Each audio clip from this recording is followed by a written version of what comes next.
I'm Daniel Luksetich from DanL Database Consulting.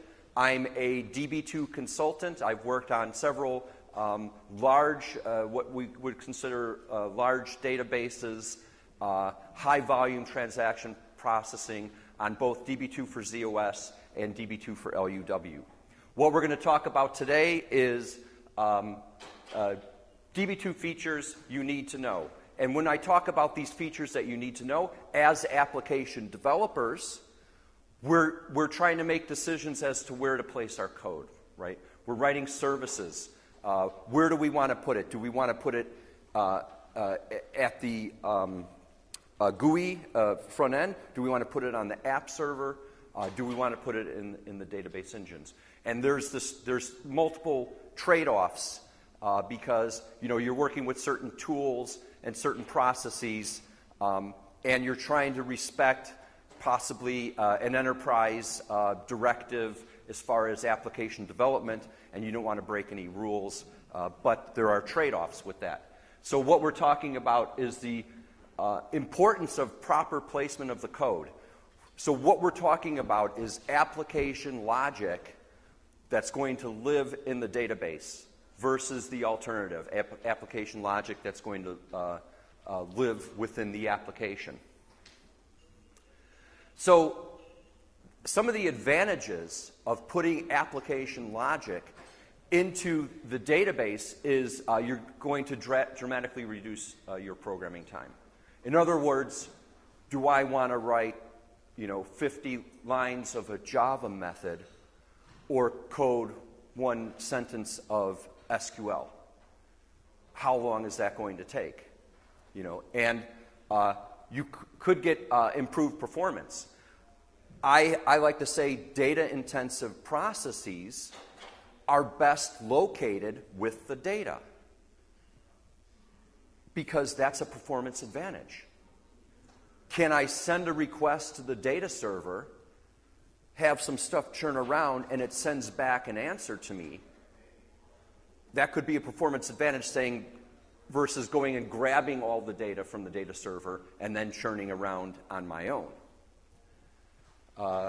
You have some logic that's attached to database objects, and the logic is centralized and easily reusable.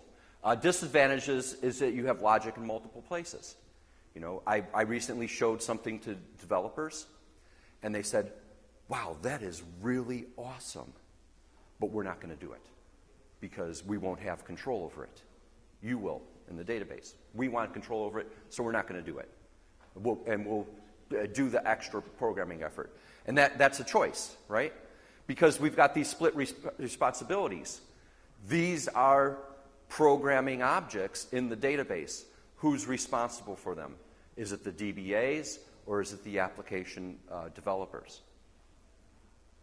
And a big one, the logic is not always database agnostic. And our modern application developers like to write database agnostic code. That way they can deploy on whatever database they want, or they can develop under one database and deploy on another database. And that's a big challenge when you're dealing with logic in the database because it doesn't always translate. So this is the big picture I like to put in all my presentations. And the thing we're focusing on is this line right here. And my main objective is to reduce the number of times I go from whatever this is, the application process, and cross over either locally or across a network to DB2.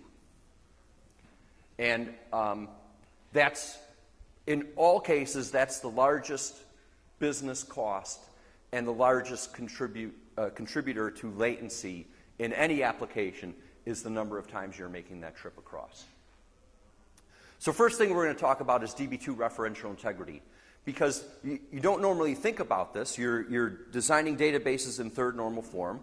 You're setting up relationships between them. And in some cases, you're enforcing those referential integrity rules in the database engine.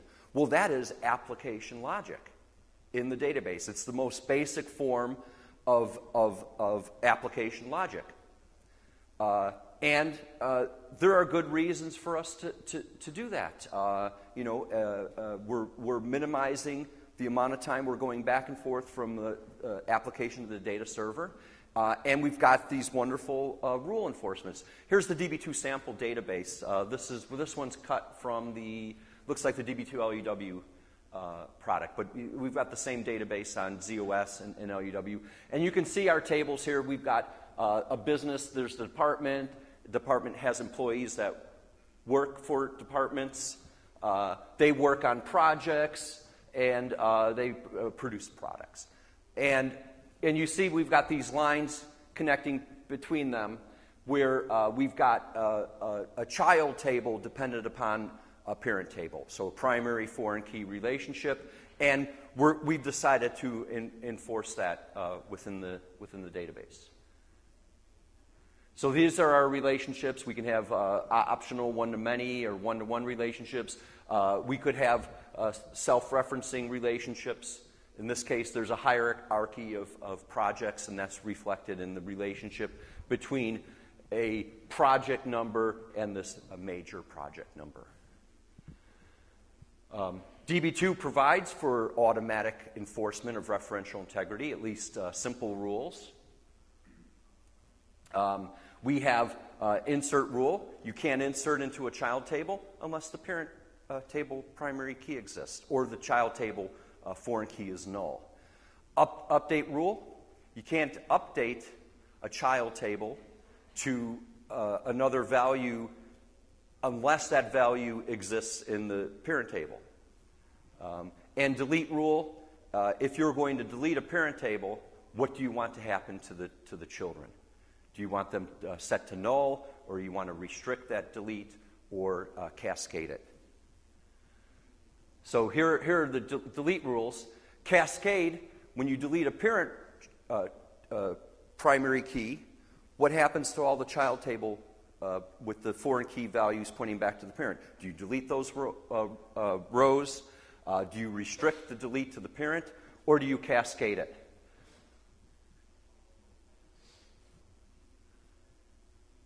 So we've got these choices, right? I hope I didn't go too fast. If I did, by all means, throw your hand in the air and slow me down. If we have the application enforce these RI rules, there's no limit to the complexity. The application can do whatever it wants. But all rule enforcement has to be done by the developers. And it could be non-centralized. If you have shared database objects, and application A is working with them and applying the rules, and application B is working with these objects and not applying the rules, then you could have some data anomalies and what have you. So when you do the database enforced RI, you're centralizing that and you're attaching it to the tables so the applications don't have to code for it, and you have a higher degree of stability. You've got to cleanse your data before load or import operations, and the rule enforcement might be less expensive than in the application layer. Maybe, but also maybe not. Think of a cascading delete, right? The request goes to the database server, and if the rules are enforced by the database it deletes the parent and deletes all the children. Whereas the application has to delete all the children first, and then come back and then go again and delete the parent. And that might be actually more expensive than the database enforcement of the rules. So like I said before, centralized rule enforcement is a good thing. Attached to the tables is a good thing. May be an increase in resource consumption. Here's the big negative. If I enforce the rules in the database and the application codes the rules anyway, then I've got two sets of code working on the same thing, and the database code is expensive and unnecessary. So it's important to communicate when you're going to use enforced relationships to tell the application developers what's going on. It may result in multiple trips to the database if you violate rules. If you're doing integrity checking in the application, then you're guaranteed when you do your insert that it's going to pass the rules. But if you just send the insert to the database and it violates a rule, then it's coming back to the application, and the application has to take some action and try again. So that could result in multiple trips. A lot of times, fortunately, we don't have this so much anymore. When I see relationships people have established with code values in a table to the corresponding code table, now that's being replaced with drop-down menus on screens where they can only pick from a certain number of allowed values, and you don't have that risk anymore. A nice thing about a database enforced RI is that it's visible to developers, DBAs, and tools using the DB2 system catalog. And that's true for enforced versus not enforced rules. So we can put the rules in the database and not have them be enforced. And those non-enforced rules are still used by these tools and used by the optimizer as well. So, as I said before, data-intensive operations are best performed within a database. High-volume insert applications could be a performance detriment. IBM has done a lot of work on making this faster and faster. When you do an insert and it has to do an RI check, it can be expensive. However, they've done so many improvements in this regard. I can tell you we're doing, at one of my customers, we're doing about 55,000 inserts per second. And the table that we're inserting into has several relationships. And that's, I'm pretty happy with that level of performance. So I'm not really afraid. IBM is constantly working on optimizing insert performance. And it's a good thing. Okay, moving on to triggers. I like triggers. Triggers are application logic that you attach to a table that are activated via a data change operation. In most cases, insert, update, delete, merge. We also have, instead of triggers, which are placed on views, and they can contain SQL PL. That's always been the case on DB2 for LUW, on DB2 for ZOS. As of version 12, you can put SQL PL in a trigger. They can also call stored procedures and user-defined functions. The last time I checked, the limit to the number of levels you can have in nested procedures and functions is 16. So you could have a trigger call a stored procedure, which invokes a user-defined function, which calls another stored procedure, and so on and so on. It can get really complicated. Triggers are useful for things like enforcing relationships, replicating data, generating data, and calling external processes. I think triggers are a performance feature. If you have to, whenever you insert into, say, table A, and when you're inserting into table A, you have to update table B, then why not make one trip to the database and have that all happen in the same operation? That's possible with a trigger, and that fundamentally reduces the number of times you're calling the data server from 2 to 1, and that's a very good thing. Remember, that's our primary objective, is to reduce calls to the database server while reducing programming time. So I like triggers. I'm a big fan. I'm using triggers in my applications all the time. So we've got these trigger components, the action on the table in which the trigger is replaced, insert, delete, update instead of. When the trigger is fired, is the trigger going to be fired before the actual operation? So if you have an update trigger, a before update trigger is going to fire before the actual update is made to the table. After trigger is just the opposite. The change is made to the table, and the trigger is then fired. There's a varying granularity of your triggers. You can have statement triggers or row triggers. And then you have this referencing clause, which can reference things called transition variables or transition tables. This is access to the rows and columns that are being modified by the data change statement and images of the data before and after the triggering action was applied. So you have great flexibility as to what data you can access in a trigger. Here's an example of a before row trigger. So in this one, let's see, it's a before trigger.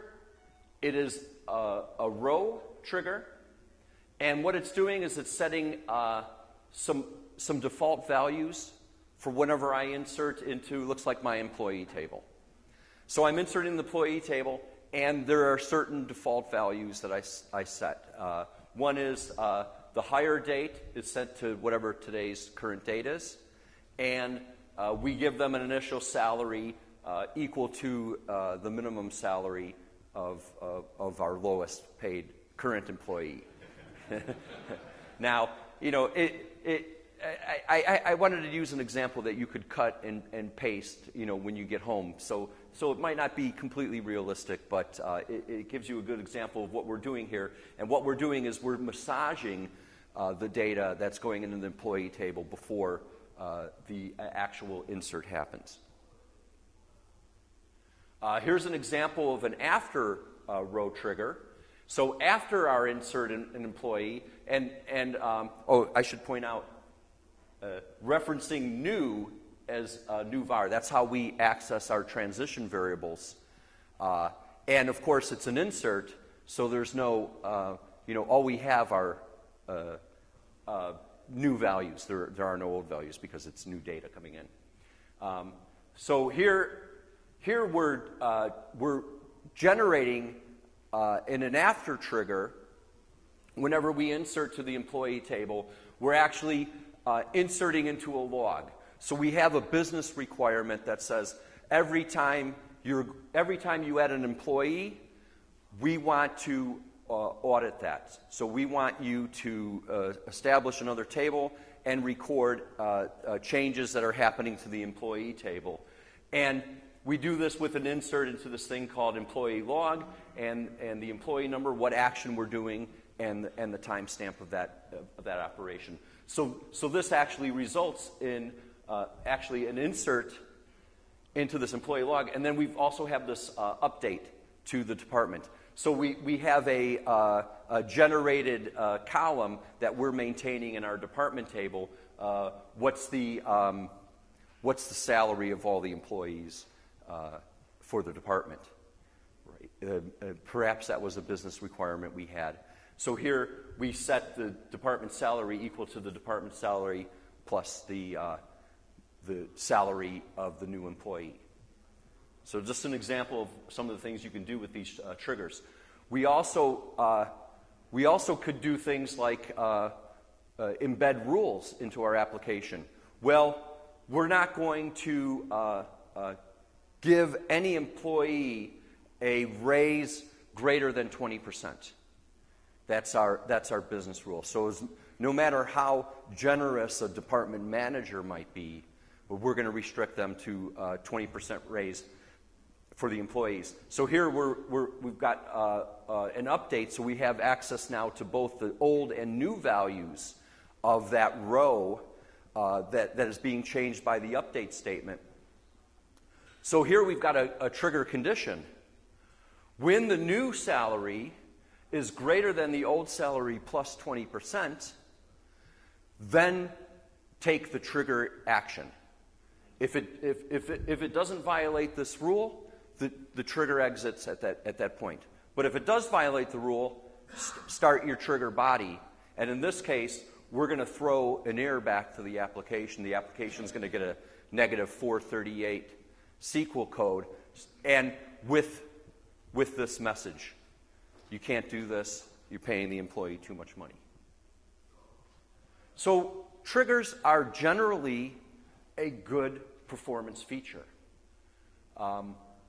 Thousands of triggering executions aren't a problem per second. Triggers almost always outperform the equivalent application logic because, again, that most expensive thing you can do is go across the wire to your data server. Well, if you can do, things like, where was it? This thing. 3 different data change operations in one call to the data server versus 3 calls to the data server, there's a very, very good chance that you're going to be saving money. Yes? Where do we commit this? The commit logic will be... Yeah, the triggers are part of the... they still execute under the thread of the application making the data change. So they're within the unit of work of the thread that's making the change. So when the thread commits is when the trigger actions would be committed. From a development perspective, do you think this adds a level of complexity to understanding how the application operates? Yes. So the question is, does it affect an understanding of the complexity of the application from the developer's perspective? And yes, it does. Because the developers have to be made aware that the trigger exists. And the only way they're going to find that out is if they're using a tool that has a catalog explorer so they can click on the table and see that there are triggers attached to it, or their DBA has to communicate these relationships. And quite honestly, the DB2 system catalog, is not that user-friendly when it comes to looking up things like triggers. So it's important that for DBAs or whoever is responsible for the database objects have a good line of communication with the application developers. I was born and raised an application developer. Now I'm a database administrator, but I still have the application developer mindset. And a lot of DBAs come up through the ranks as simply DBAs, and they don't have an attachment to development. And really, to make these sort of things work, all of these things, you do have to have this relationship and an understanding. And I hope that answered the question. It actually can significantly reduce complexity. So, for example, generators, key generators, right? There's, for ORM solutions, you've got pseudo keys that have numeric generated with assigned values for primary keys.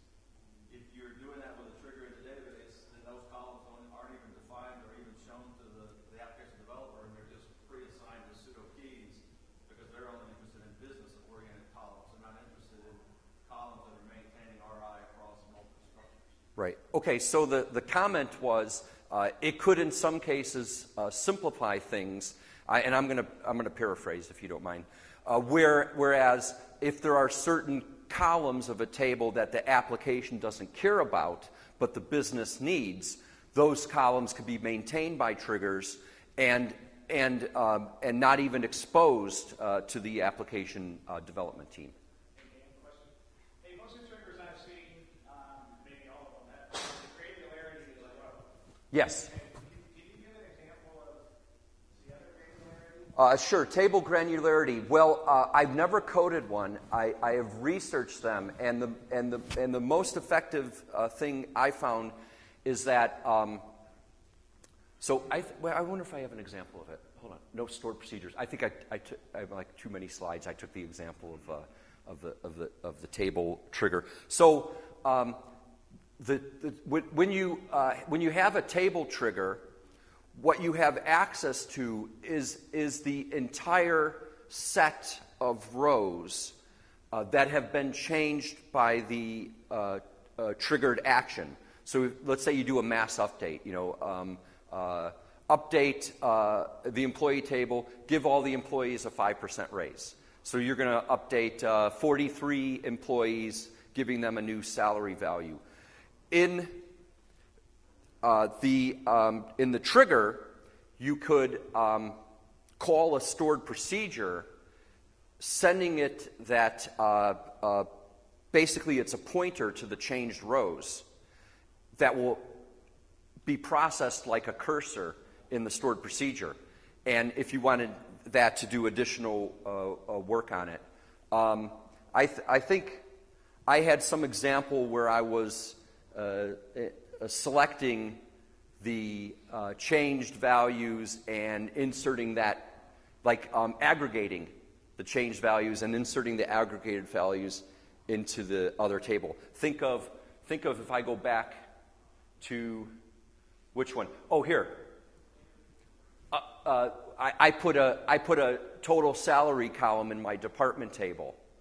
So when I do that mass update to the employees, I could use a transition table to aggregate the values and apply them to the department table. So, and if you want more details on it, I've got other examples hidden away on my computer. Which, okay, stored procedures. Yes? Sorry, just one last question I'm curious. What's the best way to go about debugging trigger logic? Oh, boy. I have no, the question is, what's the best way to go about debugging trigger? And you got me on that one. I don't know a clean way to do it. I mean, I define them, and I'm a big fan of test. So I build, you go to any of my customer sites, and there's going to be a schema called Dan with a bunch of tables defined in it, because I've been defining tables and playing around with them. So if I'm working on a new trigger, and there could be multiple layers of complexity, I'm probably going to create it in my own sandbox and try out every combination of situations I could conceive. And I guess that's the way I debug them.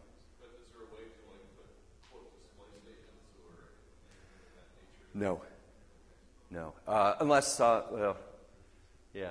I mean, you could have them throw rows into a table, but if they're failing, it's going to roll back. So it's a challenge. All right. How am I doing for time? Okay? Halfway. And we're on slide 20 of 80, I don't know, 60. So, look, there's 3 reasons why you're coding stored procedures. The number 1 is performance. The number 2 is security, and the number 3 is centralized business logic. At least those are my reasons in priority sequence. The primary stored procedure performance is you have a remote application. It's making multiple calls to the data server. Can those calls and the surrounding logic be bundled into a stored procedure? So you reduce the 3 calls to 1 call? That's the performance improvement. Reducing multiple calls to the database. And it's important to remember that, because I did have a customer who said, oh, stored procedures are a performance improvement. Great, we'll use them. And they put every one of their SQL statements in its own stored procedure, and they wondered why performance was worse. So that's the main reason. You could also have centralized logic, right? So this is logic now, it's executed at the data server. If it's data intensive, you might want it located at the data server. Used by many different applications. You have a common function. You could put that logic in a stored procedure, and many applications use it. And you can pass parameters to and from a stored procedure, and a stored procedure can return anywhere from 0 to 32,768 result sets. So you have lots of functionality. The good things is most frameworks and database automation tools process result sets automatically. So that's really simplifies things well. And stored procedures fits well into the security model because the creator of the stored procedure needs access to the underlying objects and grants execute authority to the application. So if you have a situation where the application should not have access to the database objects directly, you can provide that extra level of security.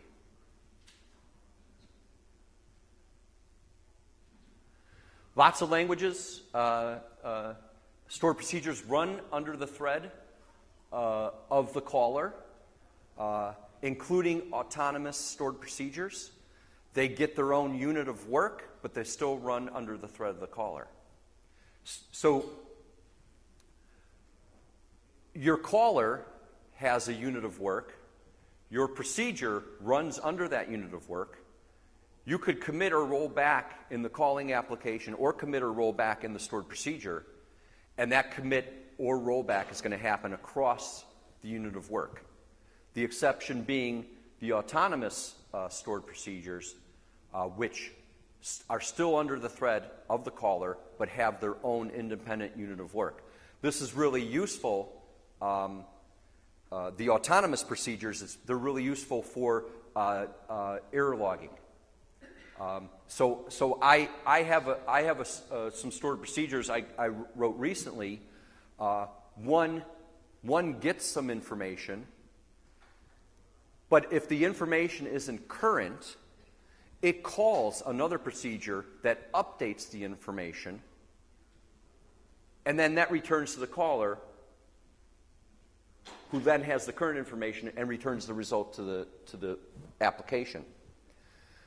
That routine is autonomous.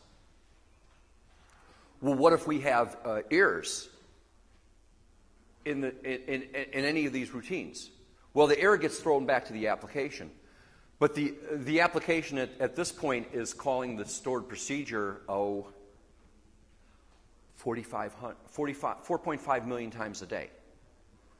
So how many errors are going to be reported back to our DBA group? It's unlikely that anyone's going to report them back. I don't quite know what applications are calling this or what they're doing. So we wrote a third stored procedure that captures all the diagnostic information upon failure of any of these stored procedures and puts it in a log, and that's also autonomous. And that works really, really well. And just, I think since we implemented those stored procedures, they've probably hundreds of millions of times. And the last time I looked, we had 47 errors in the log, which I'm working on fixing. Stored procedures could be internal or external.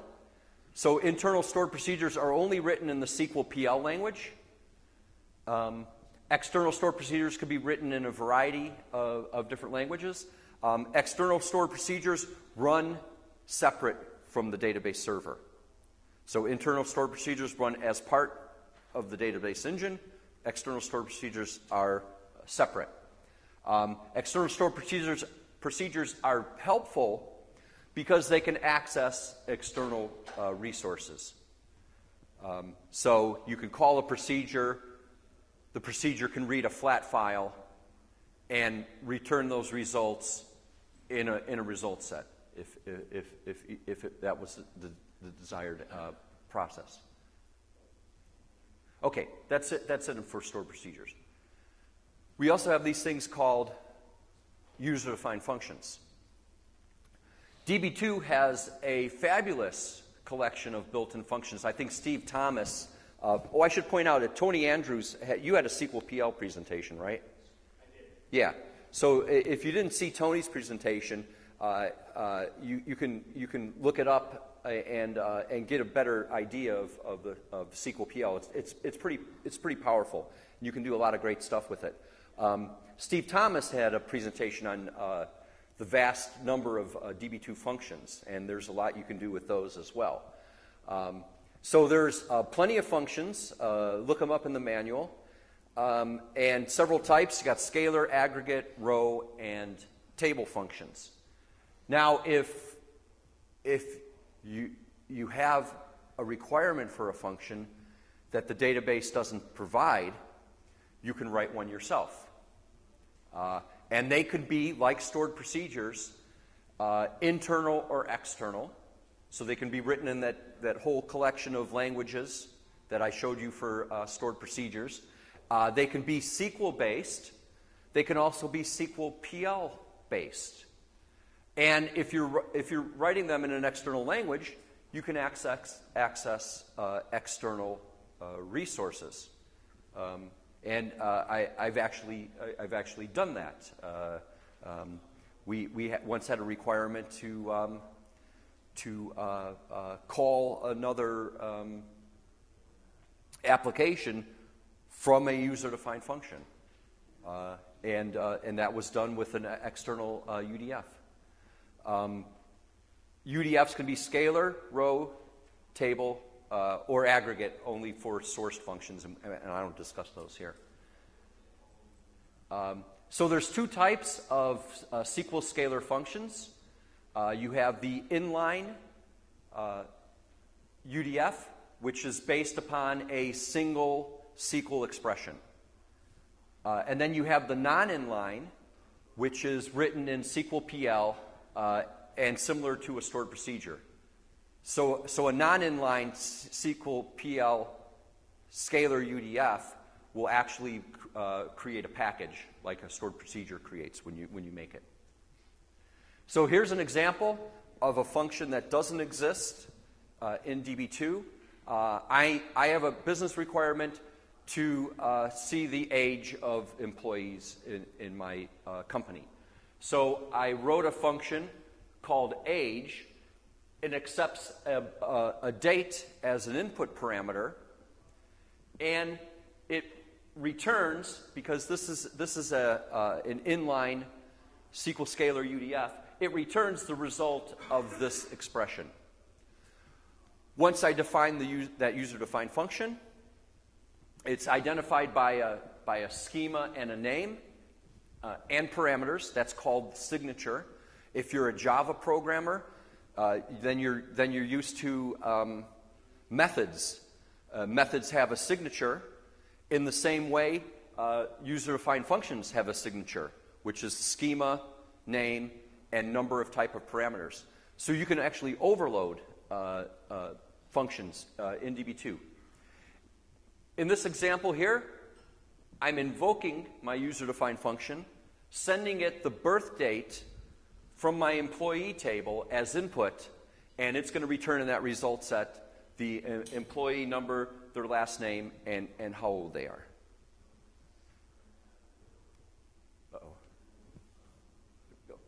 We also can have a non-inline user-defined function.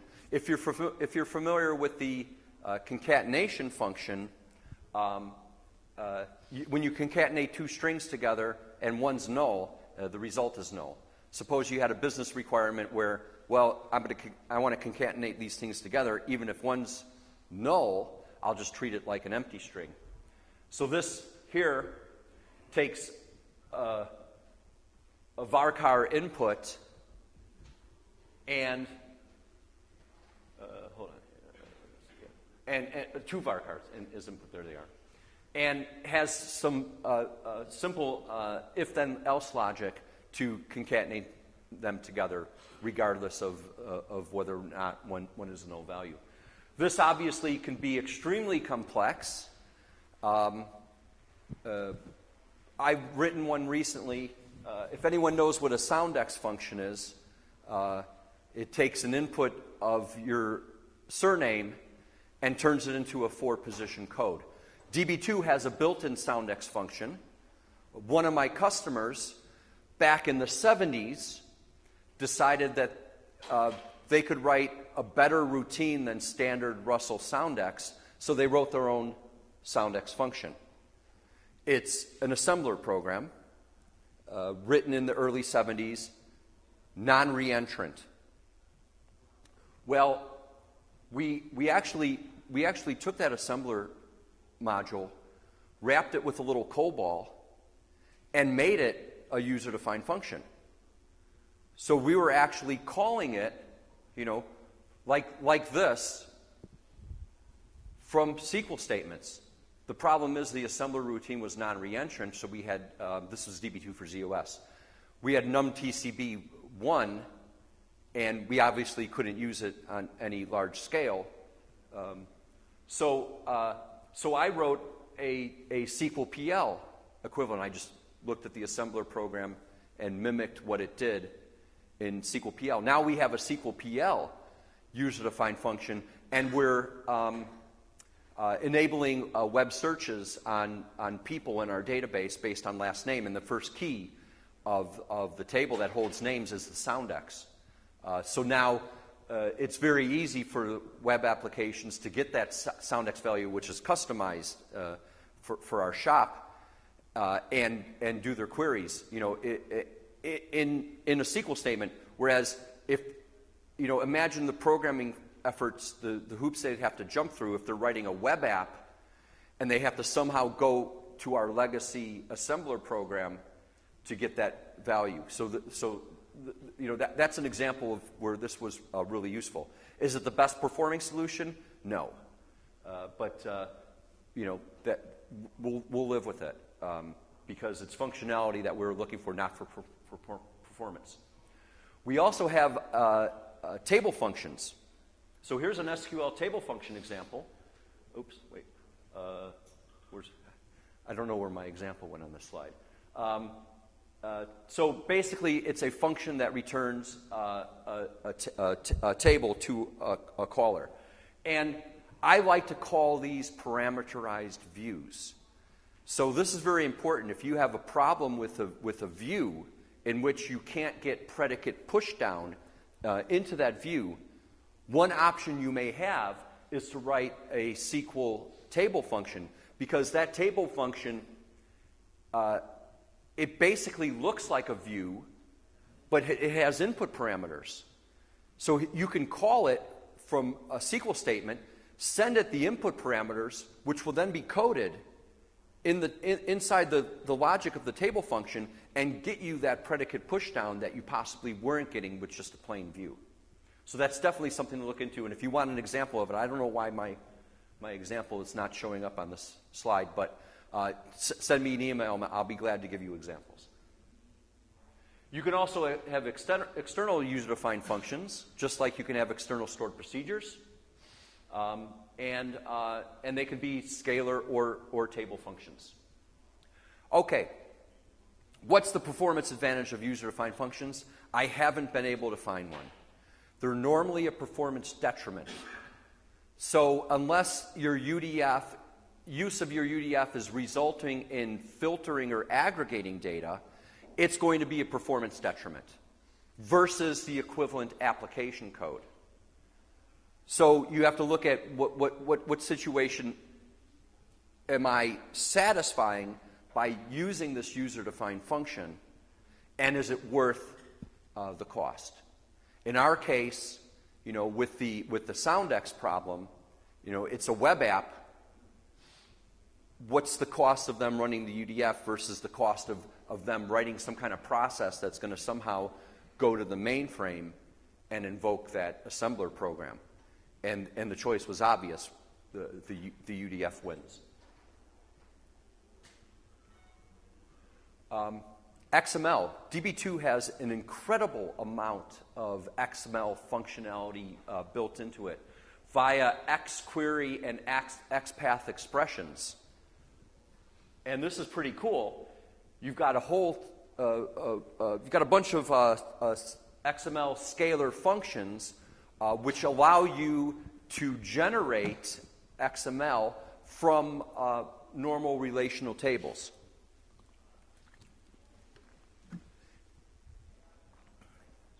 So here's an example of generating an XML document from the DB2 sample database.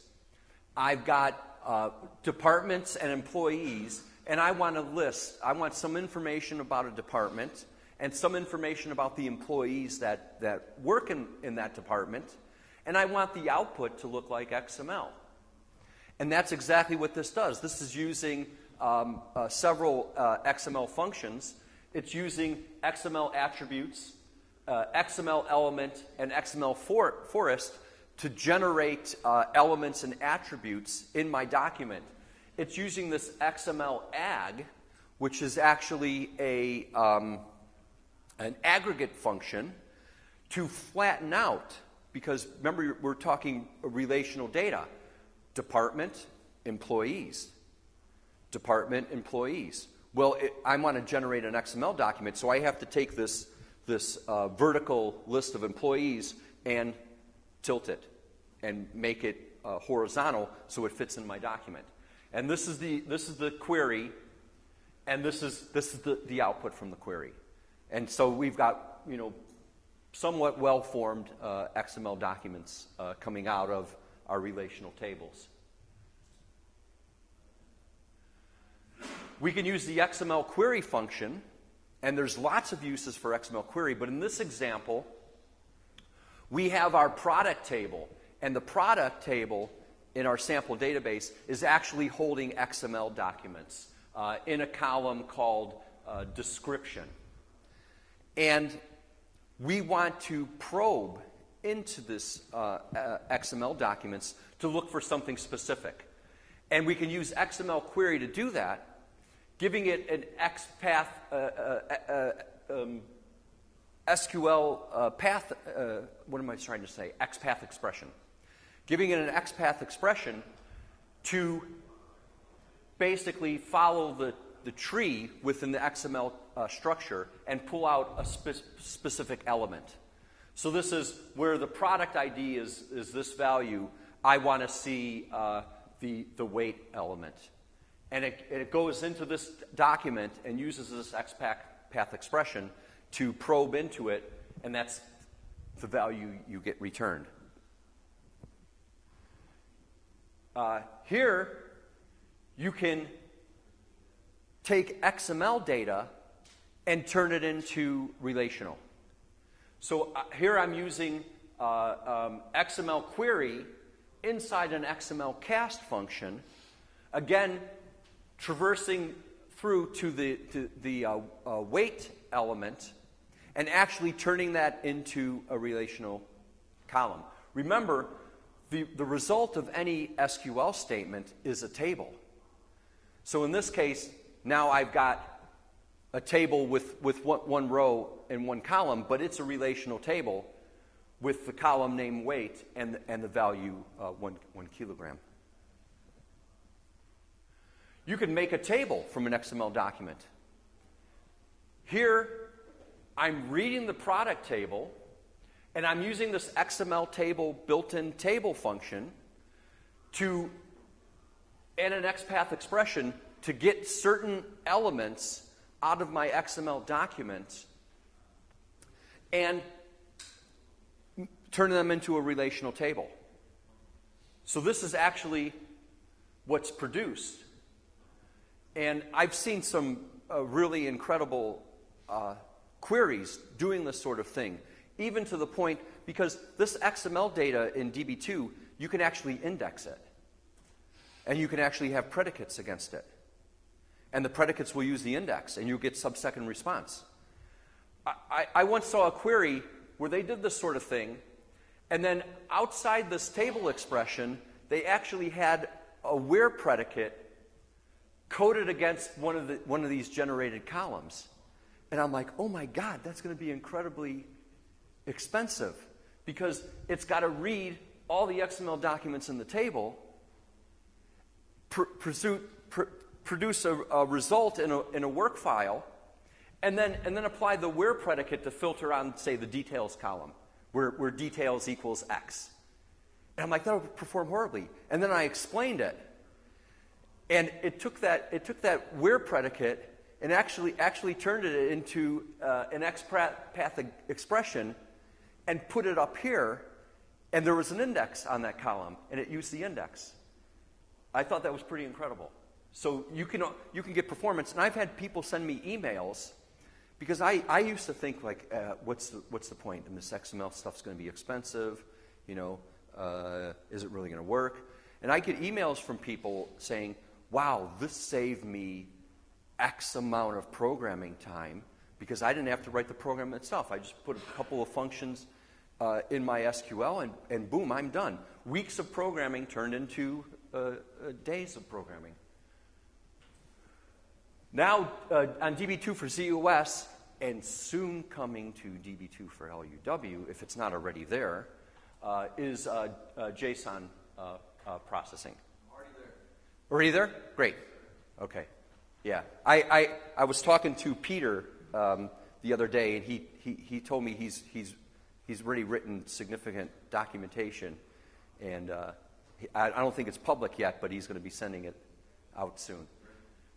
So we have now JSON, which is a simpler XML, if you will, which basically is tag value pairs, you know, and we've got four primitives: strings, numbers, booleans, and null, and two structures: objects and arrays. So it's very simplified, and it's becoming extremely popular with programmers. So we've got the support coming now in LUW. We've had it for a couple of years now in DB2 for Z, and it works pretty well. I'm using it every day at one of my customer sites, and the way we're using it is we're getting an inbound string of JSON. It's going into a table, and we need to extract some elements out of it and put them in relational. So we do just that. We take the string, it goes into one table, and then I forget if we have a trigger or how we actually did it. It might have been with a trigger, where we pull what data we need out of the JSON string and put it in relational columns. So JSON on DB2 for ZOS is handled by actually with blob columns, and they have a couple of user-defined functions that are IBM supplied that allow us to store and retrieve JSON strings. And here's an example of extracting some data from a JSON document stored in our database and actually using a built-in function called JSON-vel, which is actually very nicely documented, and coding a predicate looking for a specific value in the document. And that predicate is indexable. So we can build JSON indexes as well. So there's several user-defined functions that IBM has provided. Again, this is IBM for Z. I'm not aware yet of how they did the implementation on LUW. Same? Oh, great. So I'm told it's the same. Fantastic. Here's a quick example, and this is something you can cut and paste to play with because it doesn't actually use any tables. 5 minutes, okay. We are applying a predicate looking for a specific name in it, and it works really great. So, and again, this is an example of it. Well, is it the best performing thing? Maybe not, but it saved us significant programming time. I didn't have any programmers to write the code to pull that data out of the table and put it in the relational columns. But in a few minutes, I had it going in the database. A few minutes, right? That's really powerful. And FYI, you can join on a tabular table. But I should point out, thank you very much, I should point out with the XML and the JSON, once you take the document and you use the functionality to put it in a table, guess what? That's a table. So you put that in a nested table expression, and you can join it to other tables in your database. So imagine joining XML or JSON to relational. It can happen in one statement, and that is really powerful stuff. So here's that example of where I'm generating a table from a JSON document. Okay. Performance, right? Are you going to process the XML and the JSON? Then perhaps you should use this. If you're just storing XML and retrieving it from the database or doing the same with JSON, put it in blobs. Don't bother messing with the data, built-in data type or the special processing. Okay, no, I'm running out of time. Temporal tables, really great. Using them all the time, using them in high-volume applications. I'm primarily, from experience, I'm using system period temporal tables, not application period. So I'm going to bounce forward. There's the key point, automation, automation, automation. And I want to point out the system period temporal. Where was it? Yeah, I gotta have an example here somewhere. No, I don't. So I just want to point out that we make these system period temporal tables. They have they have a history table attached to them, and they're automatically doing our auditing for us. And that's really powerful. We've got these special registers, current temporal system time, current temporal business time. They're important to use, especially for our dynamic applications, because you don't want to do a temporal time travel query all the time. You want to tell, because those are expensive. And you want to make sure that you're only doing time travel when you want to from a performance perspective. So do your research, play around with these features, and they again, months of programming time saved with just a single alter statement. So think about that. Okay. Finally, REST API on DB2 for ZOS. This is a really cool feature because now if you're doing a service-oriented architecture, you can make REST calls directly to DB2. What this means is you don't need a DB2 client. You just send a URI across the network and you get a response back. And I think that's really powerful. Same for LUW. Exact same. Great. We got it for LUW as well. Okay. Thank you for bringing me up to speed. So here I'm just running a test.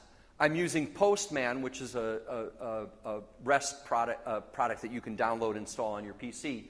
And I'm doing it to create a service, and I apologize if this is really small, but I'm selecting some information from the employee table, joined to from the department table, where the employee number is a certain value. Okay, so give me the information for an employee and the department they work in for an employee number which is input. Okay, it's actually coded like a host variable, and I run this via a REST call to DB2, and it installs the service.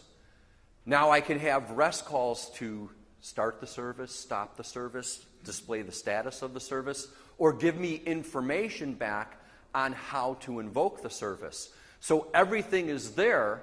You know, I can just tell my developers, I've created this employee extraction service. Here's the name of the service.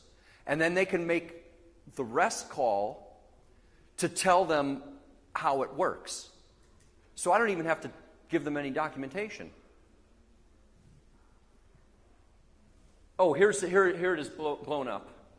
So we've created the REST service. And here now I invoke the REST service. So I actually call it, sending it a little piece of JSON, what the employee number is, and it gives me in response a nice little package, a JSON document with my information from my SQL statement. You can embed single SQL statement in your REST service. But of course, that can be a stored procedure. So you can do anything in a REST call. And when you call a stored procedure and it produces multiple result sets, guess what? You get those all in a nice little JSON document. Here's result set 1, bam. Here's result set 2, bam. So that's pretty much it. I hope I didn't keep anyone too long. I wanted to mention other cool things that I wasn't able to get to. Select from data change table statement. If you don't know what those are, here's an example of one where I'm selecting information from an update statement, and within that update statement, actually generating additional values via this include clause. So I'm basically now doing programming inside an update statement. And you can do the same thing for insert statements and delete statements. Get unique and get unique binary. We're starting to explore those, especially get unique binary, because that's in essence a sort of UUID. And array variables. I've only just tested them, but they're pretty cool and can add some wonderful functionality when interfacing with my Java applications. And that is it.